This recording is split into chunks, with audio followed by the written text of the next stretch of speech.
Hello and good morning everyone. I welcome you all at US News Analysis. Today is 22nd June 2023 and we are going to discuss important news and articles from the Hindu newspaper. So let's see what important news we got today to discuss. Before starting the video, for PDF join Telegram channel Edubus News Analysis. Link आपको description box में provided है. Make sure video को last तक देखें so that सारी important news आपकी यहाँ पर कवर हो. चलिए स्टार्ट करते हैं और देखते हैं आज हमें क्या क्या डिस्कस करना है. Now first article is Modi lands in US capital to meet Biden today. Now we all know that आज 22 जून है और हमारे प्राइम मिनिस्टर नरेंद्र मोदी जी किससे मिलने गए हैं? यूएस की फर्स्ट विजिट में गए हैं. ये हमारी यूएस की फर्स्ट स्टेट विजिट है, मतलब इस साल की अगर आप देखेंगे तो फर्स्ट स्टेट विजिट है आपकी. तो कहाँ है? यूएस में. ओके, तो अभी देखते हैं फर्दर यहाँ पर yoga truly universal free from copyright. इससे पहले वो कहाँ गए थे? यूनाइटेड नेशन आपने देखा था जहां पर न्यूयॉर्क में, जिसमें यहाँ पर prime minister Narendra Modi on Wednesday describe yoga as a truly universal and free from copyright and patents as he led a historic event at the UN headquarter here commitment the 9th international day of yoga. It was attended by top UN officials, diplomats and prominent personality. तो यहाँ का जो UN का headquarter है आपका New York में, वहां पर क्या हुआ है आपका नरेंद्र मोदी जी ने जितने भी यूएन के वेरियस ऑफिशियल्स थे, डिप्लोमेट्स थे, प्रोमिनेंट पर्सनालिटीज थी, उनके साथ योगा किया और उन्होंने ये कहा कि योगा क्या है आपका? यूनिवर्सल है, फ्री फ्रॉम कॉपीराइट है. मतलब योगा आपका यूनिवर्सल है, इसमें कोई भी किसी भी कंट्री का कॉपीराइट नहीं है. ओके, अब फर्दर हम देखते हैं कि यहाँ पर क्या चीजें निकल कर आती हैं इस विजिट से. नेक्स्ट मूव करते हैं. अब हमारा पहले कल का क्वेश्चन जो है उसको देखते हैं. हमारा कल का क्वेश्चन क्या था? Arrange the following rivers from south to north. आपको इन रिवर्स को क्या करना था? साउथ से नॉर्थ की तरफ अरेंज करना था कि पहले साउथ में, जैसे ये साउथ ही है आपका और ये नॉर्थ है, तो यहाँ पर पहले कौन सी रिवर आती है, उसके बाद कौन सी, फिर उसके बाद कौन सी, फिर उसके बाद कौन सी. ओके, तो यहाँ पर बहुत सारे लोगों ने आंसर दिया था और कई लोगों का आंसर यहाँ पर सही भी था. ओके, तो हम देखते हैं इसका राइट आंसर यहाँ पर क्या है कि फर्स्ट रिवर है आपकी Kaveri, second option is Krishna, second is third is Godavari and fourth is Mahanadi. तो your right option was option number D. Okay, पहले आपकी आ जाती है गोदावरी. ये जो अरेंज है ना, ये अपने मतलब कि उसी साउथ टू नॉर्थ ही अरेंज है. पहले आपकी कावेरी आती है यहाँ पर, उसके बाद कृष्णा रिवर, उसके बाद आप देखेंगे गोदावरी और लास्ट में नॉर्थ में महानदी यहाँ पर रिवर आती है. आप मैप में देख सकते हैं. ओके, तो ये आपकी कावेरी रिवर हो गई साउथ ईस्ट रीजन में, ये आपकी कृष्णा रिवर हुई, ये गोदावरी रिवर एंड ये आपकी यहाँ पर महानदी रिवर हुई. और ये सारी कहाँ ड्रेन्स होती हैं? इनका बे ऑफ बंगाल में. तो आपका राइट ऑप्शन क्या है? Option number D. ठीक है, तो यहाँ पे कई लोगों ने आंसर दिया था. तो आप इसी तरीके से पार्टिसिपेट करेंगे ना, तो देखिए धीरे धीरे क्या होंगी चीजें आपकी ऑटोमेटिकली क्लियर होती जाएंगी. चलिए आज के क्वेश्चन की तरफ बढ़ते हैं और सभी लोग इस क्वेश्चन का आंसर करेंगे कमेंट सेक्शन में. वीडियो को आप पॉज करेंगे और उसके बाद कमेंट सेक्शन में सबको ये आंसर देना है. ठीक है, क्वेश्चन क्या है हमारा? The river which rises in कामरेद hills in Chota Nagpur plateau of Bihar and called the river of sorrow is. इसमें से हमें ये बताना है आपका जो बिहार के छोटा नागपुर प्लेटू से जो रिवर राइज होती है उसको हम रिवर ऑफ सौरो भी कहते हैं. तो इसमें से कौन सी आपकी रिवर है जिसको हम रिवर ऑफ सौरो भी कहते हैं? तो आप वीडियो को पॉज करेंगे, क्वेश्चन को यहाँ पर रीड करेंगे और सभी लोगों को जो इस वीडियो को देख रहे हैं सब लोग इसका आंसर करेंगे कॉमेंट सेक्शन में. ओके, इसका जो आंसर है मैं आपको कल मैथ के साथ पूरा यहाँ पे डिटेल में बताऊंगी. ठीक है, नेक्स्ट मूव करते हैं. अब देखिए हमारा जो नेक्स्ट क्वेश्चन है, हम नेक्स्ट क्वेश्चन करने से पहले हम इस न्यूज को पढ़ेंगे. ये आज की हमारी न्यूज है. उसके बाद जो इससे रिलेटेड, क्योंकि यहाँ पे जो वर्ल्ड इकोनॉमिक फोरम है ये रिपोर्ट आई है इसकी, इसी रिपोर्ट से रिलेटेड हमारे जो क्वेश्चन है आज के हैं. ओके, तो देखिए India climbs 8 places to 127 in global gender index. यहाँ पर वर्ल्ड इकोनॉमिक फोरम की रिपोर्ट आई है जिसमें क्या बताया गया कि इंडिया की जो प्लेस है ग्लोबल जेंडर इंडेक्स में कितनी आई है? 127 आई है आउट ऑफ 146 कंट्रीज. आप देखेंगे 146 कंट्रीज में से हमारी कितनी रैंक आई है? 127 आई है. लास्ट ईयर हमारी रैंक कितनी थी? 135 थी आउट ऑफ 146. यहाँ पर हमने क्या किया? थोड़ा इंप्रूवमेंट किया है. अभी gender gap, global gender gap index क्या है? मतलब कि यहाँ पर जो जेंडर गैप है एक फीमेल होता है आपका और एक मेल होता है, तो इनके बीच में कितना गैप है चीज़ों को लेकर, जैसे कि पॉलिटिकल पार्टिसिपेशन कितना हो रहा है, इकोनॉमिकली यहाँ पर कितना पार्टिसिपेशन हो रहा है, सोशली यहाँ पे विमेन और मैन का कितना पार्टिसिपेशन है, विमेन का कितना पार्टिसिपेशन है, कितना गैप है दोनों के बीच में, तो इससे रिलेटेड यहाँ पर ये रिपोर्ट आती है। तो आप देख सकते हैं रैंकिंग देखेंगे तो लास्ट 14 ईयर से आप देखेंगे तो आइसलैंड जो है आपका उसकी हमेशा फर्स्ट रैंक आती है। यहाँ पे 90% क्या इसकी जेंडर गैप है, मतलब कि 90% मतलब कि गैप नहीं है, यहाँ पे क्लोजनेस है। ओके, सेकंड में आपका नॉर्वे आता है, बांग्लादेश में 59 है, बांग्लादेश की जो रैंक आई वो कितनी है, 59th रैंक है। ओके, इसने यहाँ पे इंप्रूवमेंट ही किया है। भूटान की 103 है, चाइना की 107, श्रीलंका की 115, नेपाल की 116 एंड इंडिया की 127 एंड पाकिस्तान की आपकी है 142। तो आप देखेंगे India has close 64.3% of overall gender gap, the report said. However it had underline the India had reached only 36.7 parity in economic participation and opportunity. यहाँ पे जेंडर गैप ओवरऑल जो क्लोजनेस है वो इंक्रीज हुआ है, 64.3% यहाँ पर इंक्रीज देखने को मिला, बट स्टिल यहाँ पे बहुत सारे आपके स्फेयर्स है, जैसे कि हम पॉलिटिकल एम्पावरमेंट देखते हैं विमेंस का, तो रजिस्ट्रेशन देखेंगे तो India has registered 25.3% parity with women making up 15.1% of MPs. तो यहाँ पे थोड़ा हमारा पॉलिटिकल एम्पावरमेंट नहीं है, बहुत सारी चीजों में तो हमें पार्टिसिपेशन देखने को मिल रहा है, बट अभी भी बहुत सारे आपके जो एरियाज है वहां पर हमें पॉलिटिकल मतलब कि विमेंस का ये जो जेंडर गैप है वो स्टिल हमें यहाँ पे एग्जिस्ट होता हुआ नजर आ रहा है। ओके, तो पहले हम इस रिपोर्ट के बारे में देख लेते हैं। ये क्या है आपका वर्ल्ड इकोनॉमिक फोरम। अब ये क्या है, the world economic forum is a non governmental non profit organisation है। आपको याद रखना ये क्या, नॉन गवर्नमेंटल, कोई गवर्नमेंट बॉडी नहीं है, ये एक नॉन प्रॉफिट ऑर्गेनाइजेशन है based in Geneva Switzerland in 1971 में इसे स्टैब्लिश किया गया था और इसका बेस कहाँ है आपका, स्विट्जरलैंड में है। 2023 में इसकी मीटिंग अभी कहाँ हुई थी, स्विट्जरलैंड डावोस में इसकी मीटिंग, यहाँ पे जो मतलब इसकी जो एनुअल समिट होती है वो कहाँ होती है आपकी, स्विट्जरलैंड डावोस में। आप मैप में भी देख सकते हैं, ये है आपका स्विट्जरलैंड। इसकी बॉर्डर कंट्रीज कौन कौन सी हैं, जर्मनी और ऑस्ट्रिया, इटली और आपका यहाँ पे फ्रांस आ जाता है, और ये है आपका स्विट्जरलैंड और ये है आपका डावोस। ठीक है, तो यहां पर अभी समिट हुई थी आपकी। अब इसका ऑब्जेक्टिव क्या है, वर्ल्ड इकोनॉमिक जो फोरम है इसके ऑब्जेक्टिव की बात करते हैं तो the forum strives the demonstrate entrepreneurship in the global public interest while upholding the highest standard of governance. तो इसका मेन क्या है कि जो ग्लोबल पब्लिक इंटरेस्ट है उसे अपहोल्ड करके रखना और जो एंटरप्रेन्योरशिप है उसे डेमोन्स्ट्रेट करना और जो गवर्नेंस है उसके हाई स्टैंडर्ड्स को यहाँ पर अपहोल्ड करना। फाउंडर कौन है इसके, इससे क्वेश्चन आपका आया हुआ है तो आपको ये याद रखना है। जो ये मतलब ऑर्गेनाइजेशंस होते हैं ना, इंटरनेशनल इंस्टीट्यूशंस होते हैं, तो इसकी हर एक चीज मतलब छोटी से छोटी चीज आपके लिए इंपॉर्टेंट हो जाती है। आपके लिए यहाँ पे क्वेश्चन आएगा कि क्या यूपीएससी में ऐसे क्वेश्चंस पूछे जाते हैं, तो आपको मैं बता दूं कि हाँ, यहाँ पर ये जो क्वेश्चन है आपका जो चेयरपर्सन, इसके लिए क्वेश्चन आ चुका है आपका, अभी हम आगे देखेंगे। तो यहाँ पे economics clause Swazwok founded the WEF World Economic Forum in 1971 and has been its chairperson since then। तो ये इनके चेयरपर्सन भी हैं, 1971 में ही इन्होंने क्या किया था, वर्ल्ड इकोनॉमिक फोरम की फाउंडेशन यहाँ पर रखी थी। ठीक है, पार्टनर की बात करते हैं तो world economic forum is largely funded by it's partnering corporation. यहाँ पे जितने भी इसमें कंट्रीज आते हैं तो इसमें इसकी फंडिंग की जाती है। एनुअल समिट अभी स्विट्जरलैंड में हुई थी। इस साल का थीम क्या था, कॉपरेशन इन फ्रेगमेंटेड वर्ल्ड। तो इस साल का आपका थीम था कॉपरेशन इन फ्रेगमेंटेड वर्ल्ड। अब WEF जो आपका वर्ल्ड इकोनॉमिक फोरम है वो कौन कौन सी रिपोर्ट यहाँ पर रिलीज करता है, ये आपके लिए सबसे ज्यादा इंपॉर्टेंट है। ठीक है, हमने कल भी एक क्वेश्चन देखा था कि वर्ल्ड जो आपका इंटरनेशनल मॉनेटरी फंड है, ये सारे जितने भी आपके इंस्टीट्यूट, वर्ल्ड बैंक है, ये कौन कौन सी रिपोर्ट्स को पब्लिश करते हैं। आप इसका यहाँ पे शॉर्ट नोट बनाकर रख सकते हैं क्योंकि अक्सर ये रिपोर्ट्स आती रहती हैं और इनसे क्वेश्चन भी बनते ही रहते हैं। तो हम देखते हैं वर्ल्ड इकोनॉमिक फोरम आपके यहाँ पर रिपोर्ट्स कौन कौन सी रिलीज करता है।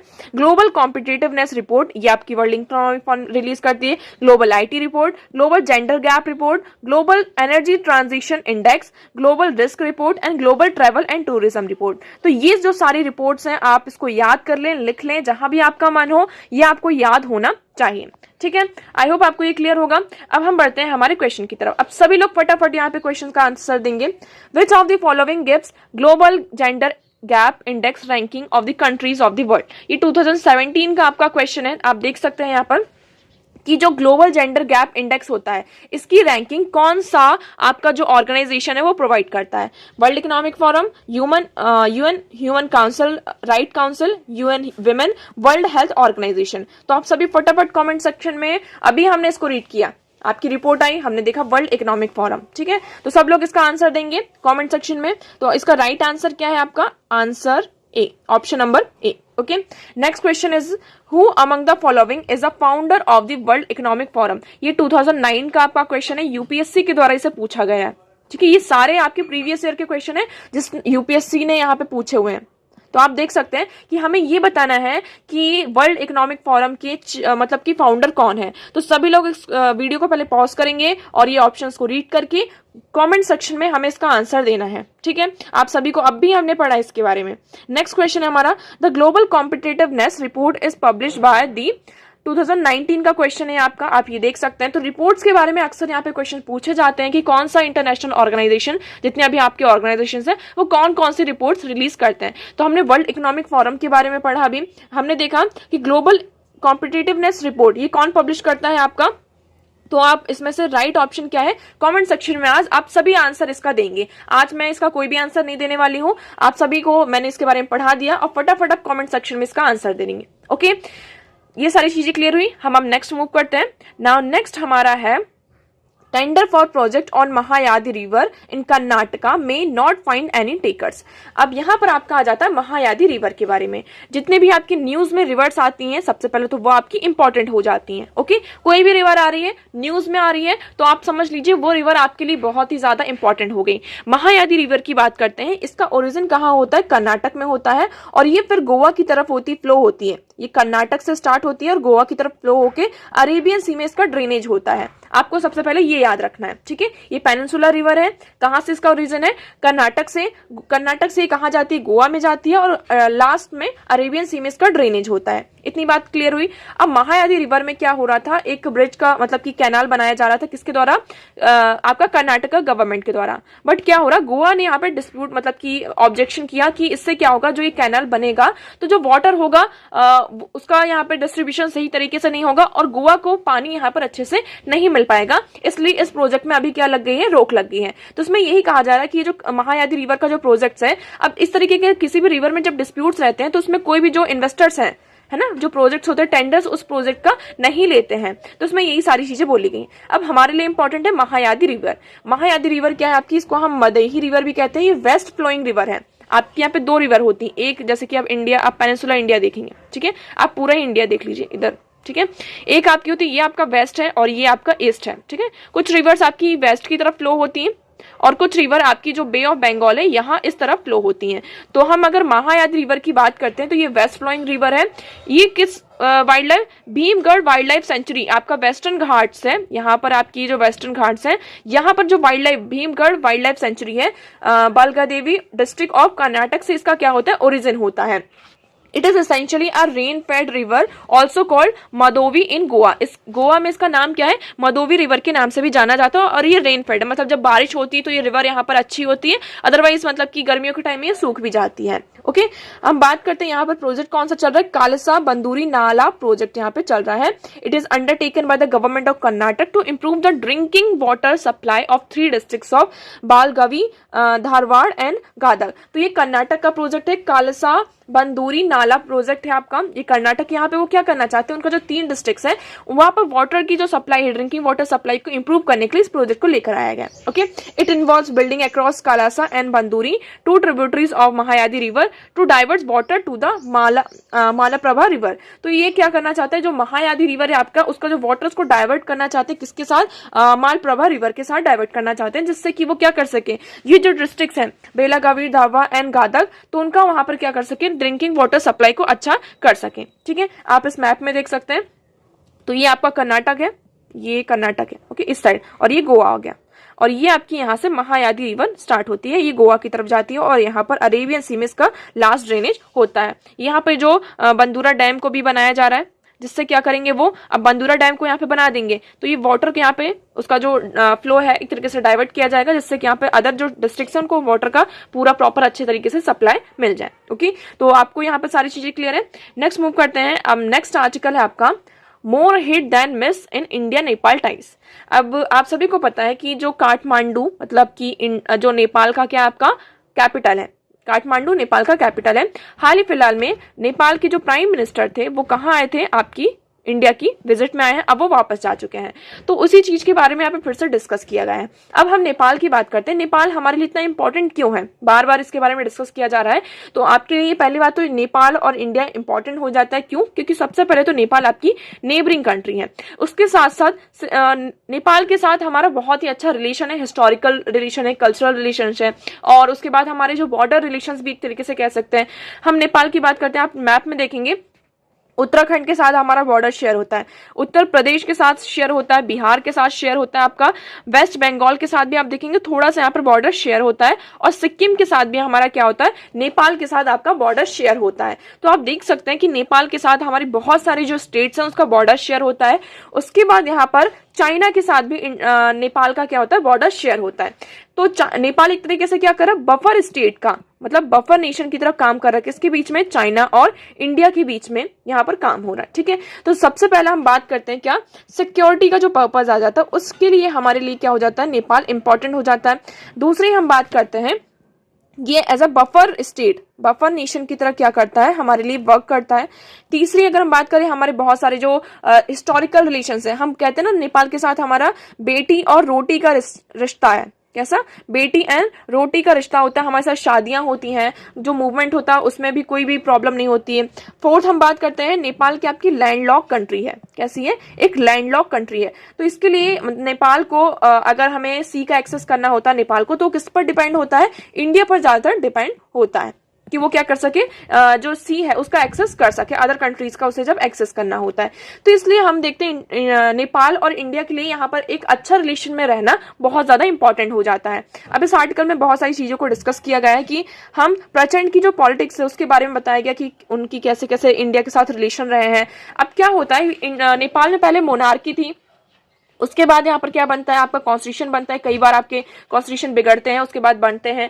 कॉन्स्टिट्यूशन में जब यहाँ पर बनता है तो ये कहा जाता है कि इंडिया क्या है, उसके साइड में ही है, इंडिया एक नेबरिंग कंट्री है और इंडिया बहुत बड़ी कंट्री है, वहाँ की पॉलिटिक्स बहुत बड़ी है। तो कई बार ये एक तरीके से एलिगेशंस लगाए जाते हैं कि इंडिया का इन्वॉल्वमेंट था नेपाल के कॉन्स्टिट्यूशन के मेकिंग में। कई बार इंडिया क्या करता है, बहुत ज्यादा यहाँ पे इन्वॉल्व करता है, इंटरफियर करा कॉन्स्टिट्यूशन मेकिंग में।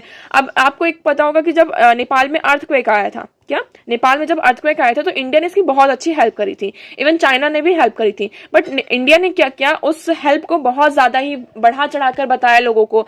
तो इससे क्या होता है कि नेपाल के जो सेंटीमेंट्स है वो हर्ट होते हैं कि ठीक है आपने हेल्प करी, बट इतना ज्यादा आपको उसको बढ़ा चढ़ाकर बताने की क्या जरूरत थी। चाइना ने भी तो आपकी हेल्प करी थी, मतलब चाइना ने भी हमारी हेल्प करी, बट उसने तो ऐसा कुछ नहीं किया। तो इसी तरीके से क्या होने लगे, धीरे धीरे हमारे रिश्तों में थोड़ी सी यहाँ पे बिटरनेस आने लगती है।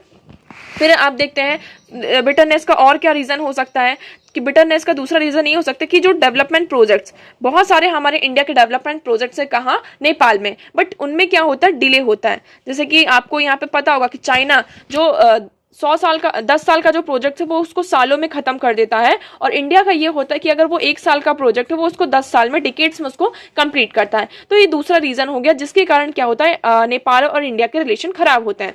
उसके बाद चाइना का थोड़ा इन्वॉल्वमेंट होने लगता है नेपाल में। चाइना का इन्वॉल्वमेंट होने लगा तो चाइना ने क्या किया, एंटी इंडिया के जो सेंटिमेंट्स हैं वो नेपाल में आने लगते हैं। तो इस तरीके से हमारे थोड़े रिलेशन खराब होते हैं। बट अभी इस समय देख रहे हैं कि जो प्रचंड जी की जो न्यू हमारे प्राइम मिनिस्टर हैं नेपाल के, उनके कारण जब से वो आए हैं तो रिलेशंस को हमें थोड़ा स्ट्रांग बनाने की बात की जा रही है। अब यहाँ पर ये जो हिट है, हिट क्या है, हम हिट की अगर बात करें, during the path breaking visit to Nepal in August 2014 में हमारे प्राइम मिनिस्टर ने क्या किया था, नेपाल में विजिट किया था।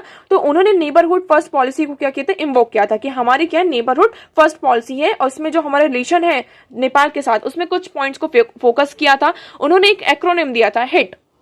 ये आपको याद रखना, आप इसको कहीं भी यूज भी कर सकते हैं। हमने हिट का मतलब क्या था, highway, infoways and transways. However relation took downturn in 2015 with the economic blockade. अब यहाँ पर क्या होता है, हम 2014 में हमारे प्राइम मिनिस्टर कहाँ जाते हैं, आपके नेपाल में जाते हैं। उन्होंने यहाँ पे एक्रोनिम भी दिया था, हिट। कि हमारा क्या होगा, हाईवेज, इन्फोवेज एंड ट्रांसवेज से हमारे जो रिलेशंस होंगे, कनेक्टिविटी को हम क्या करेंगे, इंप्रूव करेंगे। बट 2015 में क्या होता है, इकोनॉमिक ब्लॉकेट लग जाता है, जिसके कारण जो हमारे रिलेशन होते हैं वो थोड़े से खराब हो जाते हैं। अब बात की जा रही है कि जो हिट का एक्रोनिम है इसे रिवाइव करने की बात की जा रही है। पहले क्या होता था, नेपाल इलेक्ट्रिसिटी किससे परचेस करता था, इंडिया से परचेस करता था। अब इंडिया ने क्या किया कि हम क्या करेंगे, नेपाल से इलेक्ट्रिसिटी परचेस करेंगे। ठीक है, कैसे कि जितने भी हमारे हाइड्रो पावर प्रोजेक्ट्स हैं उसको नेपाल में इंस्टॉल किया जाएगा और नेपाल को सेल्फ सफिशिएंट बनाया जाएगा इलेक्ट्रिसिटी में, और वहां से हम क्या करेंगे, इलेक्ट्रिसिटी को इंपोर्ट करेंगे। इवन बांग्लादेश के साथ भी हमारे क्या चल रहे हैं, प्रोजेक्ट्स चल रहे हैं कि इलेक्ट्रिसिटी को नेपाल से बांग्लादेश में थ्रू इंडिया क्या किया जाएगा, एक्सपोर्ट किया जाएगा। ओके, इतना क्लियर हो। आप यहाँ पर देख सकते हैं कि इसमें बताया गया है कि economically viable potential of 50,000 megawatt of hydropower, but till a decade ago had an installed capacity of barely 1,200 megawatt, making it dependent on electricity import from India। ठीक है, अब इसकी जो कैपेसिटी है हाइड्रो पावर प्रोजेक्ट की उसको बहुत ज्यादा इंक्रीज कर दिया गया है। अब हम नेपाल, अभी हमने देखा था जो विजिट हुई थी उसमें हमने कहा था कि ये प्रोजेक्ट साइन हुआ कि हम नेपाल से इलेक्ट्रिसिटी को परचेस करेंगे। ओके, यहाँ पे कुछ इरिटेंट्स भी हैं जिसको हमें अवॉइड करने की जरूरत है। पहला इरिटेंट्स की बात करते हैं, हमारा जो लेटेस्ट इशू आ रहा है आपका क्या, अग्निपथ स्कीम का, जिसमें जो गोरखा सोल्जर्स होते हैं उनकी रिक्रूटमेंट में इम्पैक्ट पड़ रहा था। तो इसको हमें क्या करना होगा, सॉल्व करना होगा, तभी हमारे जो रिलेशंस हो सकते हैं उनको हम थोड़ा सा और ज्यादा इंप्रूव कर सकते हैं। सेकंड, जो काला पानी बाउंड्री का इशू है, the second is the Kala Pani boundary issue that was deliberately stoked as a nationalist caused by mister Oli in 2020। जब यहाँ पर मिस्टर ओली जी की गवर्नमेंट थी तो वहां पर ही जो काला पानी बाउंड्री का इशू था उसे और ज्यादा क्या कर दिया गया था, मतलब कि हाइक कर दिया गया था कि बहुत बड़ा इशू है। ठीक है, तो इसे भी हमें क्या करने की जरूरत है, मतलब वहां के जो नेपाल का कॉन्स्टिट्यूशन है उसे अमेंडमेंट किया गया था और यूनिलैटरली साथ में जो मैप था उसको भी चेंज किया गया था। तो हमें इस इशू को भी अब क्या जरूरत है, मतलब कि अंडरस्टैंडिंग और विजडम के साथ सॉल्व करने की जरूरत है। ओके, लीगेसी की बात करते हैं। अब इंडिया और पाकिस्तान, नेपाल की बात कर रहे हैं, तो जो treaty of peace and friendship है 1950, उसको भी कहा जा रहा है कि अब हमें इसे क्या करना होगा, रिवाइव करना होगा। क्योंकि अब क्या है, नेपाल भी एक सेल्फ सफिशिएंट बन रहा है, नेपाल के पास सिर्फ इंडिया ही ऑप्शन नहीं है और अदर कंट्रीज भी क्या है, ऑप्शंस के रूप में आ चुके हैं। सबसे बड़ा तो आपका चाइना ही आ गया है। तो इसलिए ये कहा जा रहा है कि इस ट्रीटी को भी अब रिवाइव करने की हमें जरूरत है। ओके, तो आई होप आपको ये पूरा आर्टिकल क्लियर होगा कि more hit than miss in India Nepal ties. तो हमें यहाँ पर अब जो हिट्स हैं उसको मिस करने की जरूरत नहीं है। नेक्स्ट मूव करते हैं। Next article is spare a thought for psychiatry care giver too. अब इसमें किसमें मेंटल हेल्थ की बात की जा रही है। मेंटल हेल्थ क्या है आपका, जैसे कि नेशनल हेल्थ मिशन का यहाँ पर डेटा आया है जिसमें उन्होंने ये कहा कि इंडिया की पॉपुलेशन 6 to 7% जो आपकी पॉपुलेशन है वो सफर करती है मेंटल डिसऑर्डर से, और आपकी आउट ऑफ 4 फैमिलीज देखेंगे तो उसमें से एक फैमिलीज में कोई ना कोई पर्सन मेंटल डिसऑर्डर से यहाँ पे क्या कर रहा है, आपका सफर कर रहा है। ठीक है, और कोविड-19 के बाद से सबसे ज्यादा आप देख रहे हैं कि जो आइसोलेशन है, fear of losing loved ones, financial difficulties के कारण और अनसर्टेनिटी इन फ्यूचर, इन सब के कारण जो स्ट्रेस हो रहा है वो और ज्यादा आपका इंक्रीज हो रहा है। और जो सोशल सेगमेंट्स हैं जिसके कारण हम क्या देख रहे हैं, जो मेंटल हेल्थ की जो प्रॉब्लम है वो और ज्यादा धीरे धीरे क्या हो रही है, इंक्रीज हो रही है। अब इसमें ये बताया गया कि जो मेंटल हेल्थ के पेशेंट्स हैं, है ना, और जो उनको केयर देते हैं, तो जो केयर गिवर्स हैं वो भी क्या कर रहे हैं, बहुत ज्यादा जो साइकेट्री है उससे यहाँ पर जूझ रहे हैं। तो उसमें हमें क्या जरूरत है, कुछ स्टेप्स लेने की जरूरत है जिससे हम क्या कर सके, उसको इंप्रूव कर सके। सबसे पहले इसमें कौन आ जाती है, आपकी फैमिली।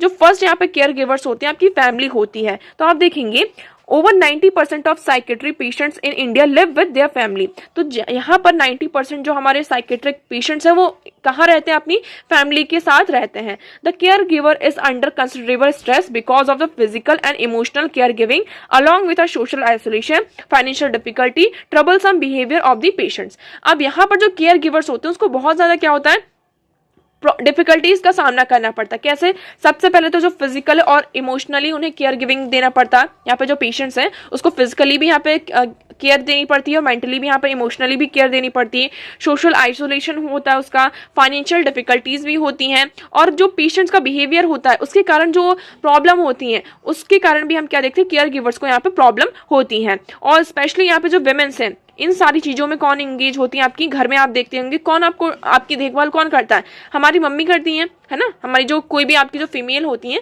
वही करती हैं। तो इसमें यही कहा जा रहा है कि साइज होता है, इसमें सबसे ज्यादा किसको आपको प्रॉब्लम होती है, विमेन्स को होती है। तो इसमें यही कहा जा रहा था कि अल्टीमेटली कि जो अगर हम मेंटल हेल्थ की बात करते हैं तो उसमें क्या क्या प्रॉब्लम आ जाती है। एक तो सोशल स्टिग्मा होता है आपका, ठीक है, सोशल स्टिग्मा आ गया। दूसरा यहाँ पे पॉवर्टी आ गई कि फाइनेंशियली डिस्ट्रेस है। तीसरा यहाँ पे बेटर फैसिलिटीज़ हमें नहीं मिल पाती हैं। अगर हम बात करें इंडिया में, इंडिया की अगर हम बात करते हैं, ओनली 143 इंस्टीट्यूशंस है जहां पर मेंटल हेल्थ के रिलेटेड इंस्टीट्यूशंस है। तो आप देख सकते हैं कि मतलब कि एक डॉक्टर के ऊपर आपके 4 से 10 लाख के पेशेंट्स आते हैं। तो मतलब ये जो चीज़ें हैं, इंफ्रास्ट्रक्चर, लैक ऑफ इंफ्रास्ट्रक्चर और लैक ऑफ जो स्पेशलिस्ट हैं उनमें कमी है, जिसके कारण हमें क्या करना होता है, ये जो केयर गिवर्स हैं उन पर बहुत ज़्यादा एक तरीके से बर्डन आ जाता है। अब इसमें एक्चुअली क्या हम सॉल्यूशन की बात करते हैं कि सॉल्यूशंस क्या हो सकते हैं, तो सॉल्यूशन का यही है कि जो सोशल स्टिग्मा है, पॉवर्टी है, बेटर फैसिलिटीज़ अवेलेबल नहीं है, तो इनके कारण जो पेशेंट्स होता है उसमें इग्नोरेंस होता है, और इग्नोरेंस के कारण उनका ट्रीटमेंट सही से नहीं हो पाता है, और अल्टीमेटली वो जो फैमिली होती है उनके ऊपर एक मतलब कि आप कह सकते हैं कि उनको बहुत ज़्यादा स्ट्रेस में रहना पड़ता है। तो यहाँ पर यही कहा जा रहा है कि हमें यहाँ जो इंफ्रास्ट्रक्चर है, लैक ऑफ इंफ्रास्ट्रक्चर, उसे और ज़्यादा स्ट्रॉन्ग करना होगा। जो स्पेशलिस्ट हैं उनको भी और ज़्यादा इंक्रीज़ करना होगा। इवन जो ये मेंटल हेल्थ की बात की जाती तो हमारा जो इंस्टीट्यूशन था, इंश्योरेंस था, उसमें भी मेंटल हेल्थ को इंक्लूड नहीं किया गया है। बट 2017 में आपका आता है the mental health care act आता है, जो प्रोवाइड करता है corrective steps with the mandate to treat mental disorder on a par with physical disorder for insurance coverage. तो यहाँ पर मेंटल हेल्थ को भी इंश्योरेंस कवरेज आज के टाइम पर मिल चुकी है, जिसके कारण जो आपका पॉवर्टी वाला इशू है, फाइनेंशियल डिस्ट्रेस वाला, वो एक तरीके से खत्म हो गया है। और वेरियस यहाँ पर ये कहा जा रहा है कि नॉन गवर्नमेंटल ऑर्गेनाइजेशंस जो हैं, कम्युनिटीज हैं, यहाँ पर उन्हें क्या करना होगा, अवेयरनेस फैलानी होगी कि जो एक सोशल स्टिग्मा अटैच है किसके साथ, सोशल मेंटल हेल्थ के साथ, तो उसको हम क्या कर सके, इम्प्रूव कर सके। इसमें एक और पॉइंट कहा जा रहा है, पहले क्या थी आपकी लार्ज फैमिली होती थी, है ना, आपकी फैमिली बड़ी होती थी। अब धीरे धीरे जो फैमिली का साइज है वो रिड्यूस हो रहा है, मतलब आपकी न्यूक्लियर फैमिली की तरफ हम बढ़ते जा रहे हैं। तो जिसके कारण क्या हो रहा है, ज़्यादा से ज़्यादा बर्डन किस पर आ रहा है, आपकी जो यहाँ पर मतलब कि पहले आपके क्या थे, घर में बहुत सारे लोग होते थे, दादा दादी होते थे, चाचा चाची होते थे, आपके अंकल आंट होते थे, आपके यहाँ पर सिबलिंग्स होते थे, कजन्स होते थे, तो इतना बर्डन नहीं होता था। बट अब धीरे धीरे क्या हो रही है, फैमिली न्यूक्लियर हो रही है, आपके सिर्फ पेरेंट्स हैं यहाँ पर, या फिर कोई भी मतलब फैमिली में जो फैमिली का साइज है वो छोटा होता जा रहा है। तो यहाँ पर जो बैकड्रॉप है सबसे बड़ा, रिड्यूसिंग ऑफ फैमिली साइज, कि हम यहाँ पर क्या है, प्रॉपर केयर प्रोवाइड नहीं कर पा रहे हैं। ओके, तो उसमें यही कहा जा रहा है कि अल्टीमेटली हमें यहाँ पर कुछ स्टेप्स लेने होंगे केयर गिवर्स के लिए, मतलब जो यहाँ पर केयर प्रोवाइड कर रहे हैं, तो उनके लिए भी हमें स्टेप्स लेने की जरूरत है। ओके, नेक्स्ट मूव करते हैं। Next article is heat and state. अभी हाल ही फिलहाल में क्या हुआ कि बिहार और यूपी में आपने देखेंगे बहुत सारे केसेस आ रहे हैं कि हीट वेव के कारण, जो ये हीट वेव है उसके कारण डेथ हुई है, ठीक है।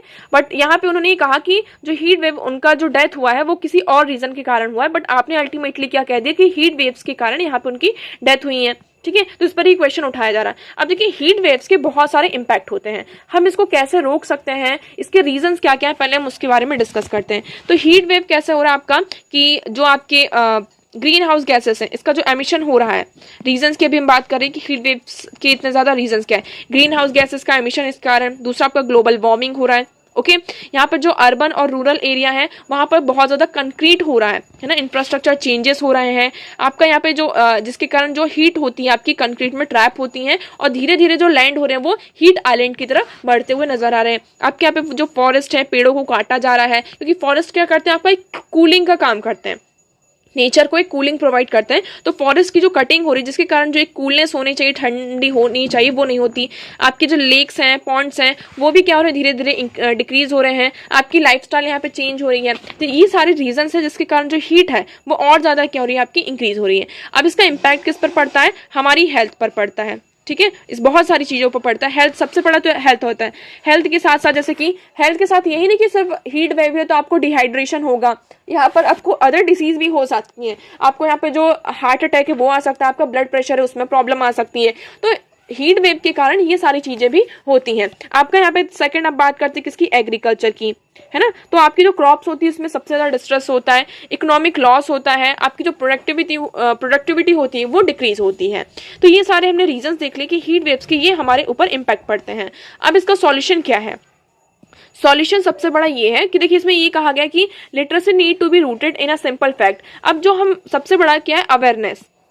हम जैसे कि ये कहते हैं कि हीट वेव्स में जब डायरेक्टली आप सन के सामने आते हैं तो आपको यहाँ पे सन बर्न होता है ना, आपकी जो स्किन होती है वो बर्न होती है। तो ये कहा जाता है आपकी किसी तरीके से हम क्या कर सकते हैं कि उसको सनबर्न को कम किया जाता है। लेकिन कई बार क्या होता है कि कुछ लोग ऐसा करते हैं कि थोड़ी देर हीट में आ जाने से उनको कोई भी इंपैक्ट नहीं पड़ेगा।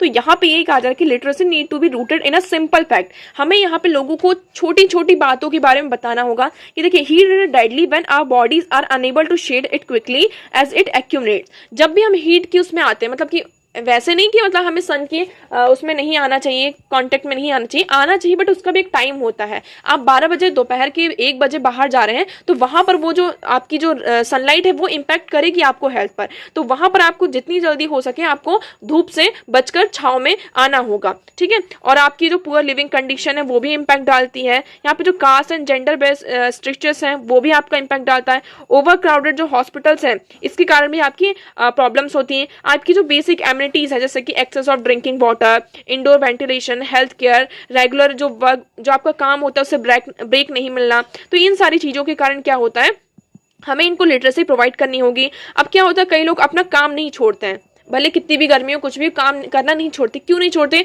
कि अगर वो काम करना छोड़ देंगे तो उनको वेजेस नहीं मिलेंगे। सबसे बड़ा तो प्रॉब्लम ये होता है वेजेस का। तो हमें इन सारी चीजों को क्या करना होगा, इंश्योर करना होगा कि हीट वेव्स के कारण क्या हो रहा है, बहुत ज़्यादा डिस्ट्रेस हो रहा है, लोगों की यहाँ पे जान भी जा रही है। तो हमें इसे इंश्योर करना होगा कि हीट वेव्स को एक हमें प्रॉपर प्लानिंग लेकर आनी होगी, कुछ इस तरीके की माइक्रो लेवल प्लानिंग करना होगा, डिस्ट्रिक्ट लेवल प्लानिंग करना होगा, जिससे हम क्या कर सके, हीट वेव्स का जो इम्पैक्ट है कम कर सकें। अब इंडिया में ये कहा जा रहा है कि इस तरीके के केसेस आपको देखने को मिलेंगे ही, है ना। आपकी जो हीट वेव है वो कम नहीं होगी, फर्दर आपको इंक्रीज देखने को मिलेगी। इसलिए हमें यहाँ पर प्रॉपर मेजर्स लेकर आने होंगे जिससे हम हीट वेव्स को कम कर सकें। ओके, नेक्स्ट मूव करते हैं। Now next article is what is the new collective quantified गोल।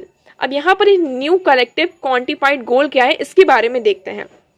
तो ये क्या है, रिसेंट भी आपकी यहाँ पर COP28 होने वाली है, ठीक है। आप सभी को पता है दुबई में, कहाँ, दुबई में। सबसे पहले तो आपको ये याद रखना है, ठीक है। अब इसमें ये कहा जा रहा है कि recently concluded Bonn climate conference in Germany. यहाँ पर रिसेंटली आपकी क्या हुई, बॉन क्लाइमेट कॉन्फ्रेंस हुई जनवरी में। Expected to outline the political agenda for the crucial end of the year conference of parties 28 in Dubai. तो यहाँ पे कुछ पॉलिटिकल एजेंडाज को आउटलाइन किया गया है। तो सबसे पहले आपका आता है क्या, NCQG। NCQG क्या है, न्यू कलेक्टिव क्वांटिफाइड गोल है। ये आपका कब आता है, 2020 में आता है, जिसमें ये कहा जाता है कि जितनी भी डेवलप्ड कंट्रीज हैं वो कंट्रीब्यूट करेंगी डेवलपिंग नेशन को यहाँ पर 100 बिलियन पर ईयर। देखिए, the commitment of 100 billion per year till 2020 to developing nation from developed countries was a target set at the COP in 2009 में ये टारगेट सेट किया गया था कि डेवलप्ड कंट्रीज, क्योंकि यहाँ पर डेवलप्ड कंट्रीज ने क्या किया, अपने आप को डेवलप कर दिया है, और वही रीजन है कि इतना ज्यादा यहाँ पे कार्बन का एमिशन हुआ है। बट इसका जो इम्पैक्ट पड़ रहा है किस पर पड़ रहा है, आपकी डेवलपिंग नेशंस पर पड़ रहा है। आपके जो यहाँ पे कोस्टल एरियाज हैं, कोस्टलाइन एरिया जो आइलैंड नेशंस है उस पर इम्पैक्ट पड़ रहा है। तो इसको यहाँ पे कंपनसेट कौन करेगा, डेवलप्ड नेशन ने करेंगे। क्यों, क्योंकि उनके पास क्या है, उनके पास टेक्नोलॉजी है, उनके पास फाइनेंशियली वो बहुत ज्यादा स्ट्रांग है। तो इन सारी को कंपनसेट करने की बात की जा रही। तो यही आपका आता है new collective quantified goal. But इसमें यहाँ पे जो टारगेट दिया गया था कि 100 बिलियन पर ईयर प्रोवाइड किया जाएगा डेवलपिंग नेशन को, जिससे वो क्या कर सके, अपने आप को जो क्लाइमेट चेंजेस रिलेटेड यहाँ पे इनिशिएटिव्स लिए जा रहे हैं तो वो क्लीन एनर्जी की तरफ ज्यादा मूव करें, क्योंकि ज्यादातर वो किस पर डिपेंड है, आपके कोल बेस्ड पर डिपेंड है। तो इसलिए यहाँ पे ये कहा जा रहा है। बट यहाँ पर जो टारगेट था 100 बिलियन का वो यहाँ पे कंप्लीट नहीं हुआ है ना। मतलब जो कंट्रीज को यहाँ पे पैसे मिलने चाहिए उनको कितने पैसे मिले, सिर्फ $83.3 बिलियन ही इनको मिल पाए हैं, बिलियन। ओके, तो इसमें ये कि organisation for economic cooperation and development, these figures may be misleading and inflated by much to 25% Oxfam analysis found. तो यहाँ पे कुछ एनालिसिस फाउंड हुआ है जिसके कारण ये कहा जा रहा है कि इसमें बहुत सारी रिपोर्टिंग की जा रही है ये डिसऑनेस्ट है। ये जो टारगेट सेट किया गया था ये एक तरीके से पॉलिटिकल गोल है। अब यहाँ पर ये जो पैसे प्रोवाइड करने की बात की जा रही है कि डेवलप नेशन क्या करेंगे, डेवलपिंग नेशन को यहाँ पे कंपनसेट करेंगे फाइनेंशियली। बट यहाँ पर हमें ये दिखाई देता हुआ नजर आ रहा है, यहाँ पर आपका जो फंड है वो आएगा कहाँ से, जो कंट्रीज हैं वो इसमें पार्टिसिपेट ही नहीं कर रही। तो देखिए इसमें स्टेक देखते हैं 2023 का, countries are on a tight deadline to agree upon the NCQG ahead of 2024. There's no official number yet, but global transition to a low carbon economy requires investment of at least $4 trillion to $6 trillion a year. तो यहाँ पर जो global transition की हम बात कर रहे हैं, इकोनॉमी को जितनी भी डेवलपिंग नेशन है तो अगर उन्हें कोल एनर्जी की तरफ से आपकी जो कोल एनर्जी की तरफ से क्लीन एनर्जी की तरफ जाना है, तो हर साल उनको 4 से 6 ट्रिलियन डॉलर की क्या होगी, जरूरत होगी, तभी वो क्या कर सकेंगे, अपनी इकोनॉमी में ट्रांजिशन ला सकेंगे और लो कार्बन इकोनॉमी बन सकते हैं। ठीक है, तो यहाँ पर अलाउ करना होगा जो ये NCQZ है, इसमें और प्रोसेस की हमें क्या जरूरत, एक तरीके से जरूरत है। ओके, नेक्स्ट मूव करते हैं। अब आपका नेक्स्ट आर्टिकल है senate caucus to push for NATO +5 status for India. यहाँ पर हम बात करें किसकी, यूएस की। ठीक है, यूएस का जो आपका सीनेट है वो क्या करना चाहते हैं कि NATO +5 आपका जो स्टेटस है वो इंडिया के लिए पुश करना चाहते हैं कि इंडिया क्या करे, NATO +5 जो स्टेटस है उसको यहाँ पर एक्सेप्ट कर लें। अभी हाल ही फिलहाल में जो विजिट होने वाली है, हमारे प्राइम मिनिस्टर नरेंद्र मोदी जो गए हैं विजिट में, तो उनमें वहां पर ये कहा जा रहा है कि हम उन्हें क्या करेंगे, कन्विंस करेंगे कि वो क्या कर सके, NATO +5 को यहाँ पर जो स्टेटस है उसको एक्सेप्ट कर लें। इससे पहले ये बात चली थी, बट जो हमारे एक्सटर्नल अफेयर मिनिस्टर जयशंकर जी हैं, उन्होंने यहाँ पे मना कर दिया था कि हम इसको यहाँ पर मतलब कि इस स्टेटस को एक्सेप्ट नहीं करेंगे। अब आपका NATO +5 के इसके बारे में देखते हैं। तो देखिए, currently NATO +5 is security arrangement that brings together NATO and 5 aligned Nations. तो यहाँ पर NATO है और इसके साथ आप +5 भी लिख लें, ये ऐसा होगा। ठीक है, तो NATO है, एक ये सिक्योरिटी अरेंजमेंट है जिसमें NATO के साथ 5 जो अलाइंड नेशंस हैं उसकी बात की जा रही है। तो कौन कौन से, Australia, New Zealand, Japan, Israel, South Korea, to boost global defence cooperation. हमारा जो ग्लोबल डिफेंस कॉपरेशन है उसको बूस्ट करने के लिए NATO के साथ आपकी 5 और कंट्रीज, कौन कौन सी, Australia, New Zealand, Japan, Israel and South Korea को क्या किया गया है, अलाइन किया गया है। Including India in NATO plus security arrangement will build upon the US and India's close partnership to strengthen global security and deter the aggression of the CCP across the Indo-Pacific region। तो इसमें यही कहा जा रहा है कि अगर हम इंडिया को NATO प्लस में इंक्लूड कर लेते हैं तो इससे क्या होगा, इंडिया और US के जो रिलेशन होंगे और ज्यादा क्लोज हो जाएंगे। हम और ज्यादा यहाँ पर जो डिफेंस सेक्टर है, हमारा जो ग्लोबल सिक्योरिटी है उसको स्ट्रेंथन करेंगे और इंडो पैसिफिक रीजन में ये जो एग्रेशन है उसको क्या कर सकते हैं, काउंटर कर सकते हैं। Bringing India on board would facilitate seamless intelligence sharing between these countries and country India would access the latest military technology without much time lap। तो यहाँ पे ये कहा जा रहा है कि अगर इंडिया इसको क्या करता है, इसमें इंक्लूड होता है, इसमें आ जाता है NATO +5 कंट्रीज में, तो ये क्या फैसिलिटेट करेगा, जो मिलिट्री टेक्नोलॉजी लेटेस्ट US की है, जो मतलब इन कंट्रीज की और जो US की है लेटेस्ट मिलिट्री टेक्नोलॉजी उसको एक्सेस कर सकता है विदाउट टाइम लैग, मतलब कि कम टाइम में ही ज्यादा से ज्यादा चीजों को क्या कर सकता है, एक्सेस कर सकता है। ठीक है, तो इसलिए ये कहा जा रहा है कि NATO प्लस को इंडिया में, मतलब ये पुश किया जा रहा है कि NATO प्लस को क्या करे, +5 जो कंट्रीज है इसको इंडिया क्या करे, ज्वाइन कर ले। ठीक है, बट आप देख सकते हैं कि हम देखते हैं कि ज्वाइन इंडिया को वैसे जरूरत नहीं है इसको ज्वाइन करने की, क्योंकि एक तरीके से क्या हो जाएगा, बाइसनेस हो जाएगा कि हमने क्या कर लिया, एक तरीके से एक प्लेटफॉर्म को ज्वाइन कर लिया। ओके, तो देखिए आज इतने इंपॉर्टेंट आर्टिकल्स थे। आई होप आपको सारी चीजें क्लियर होंगी। वीडियो कैसा लगा कमेंट सेक्शन में जरूर बताएंगे, और आप सभी को ये जो क्वेश्चंस हैं इसके आंसर करने हैं। ठीक है, हमारे क्वेश्चंस क्या क्या थे, तो ये बहुत ही ईजी क्वेश्चंस हैं। वर्ल्ड इकोनॉमिक फोरम हमने यहाँ पे पढ़ा है और यहाँ पर उससे रिलेटेड आप सबको सारे क्वेश्चन, आपके यहाँ टोटल 4 क्वेश्चंस हैं। हम ये मैप वाला क्वेश्चन कल करेंगे, मैप वाले क्वेश्चन को विथ मैप मैं आपको इसको कल एक्सप्लेन करूंगी अगर नहीं आता है, बट स्टिल आपको यहाँ पर आंसर करना है। ठीक है, ज्यादा से ज्यादा आप पार्टिसिपेट करेंगे तो आपके लिए ही यहाँ पर क्या होगा, बेनिफिशियल होगा। वीडियो कैसा लगा आप बताइएगा जरूर कमेंट सेक्शन में, और वीडियो को लाइक करना है, चैनल को सब्सक्राइब करना है और दोस्तों के साथ इसे शेयर करना है। PDF कहाँ मिलेगी आपको, एडुवर्स न्यूज एनालिसिस, एडुवर्स न्यूज एनालिसिस, यहाँ पर आपको PDF मिल जाएगी इस एनालिसिस की। Okay, so that's for all today. Thank you so much for discussion.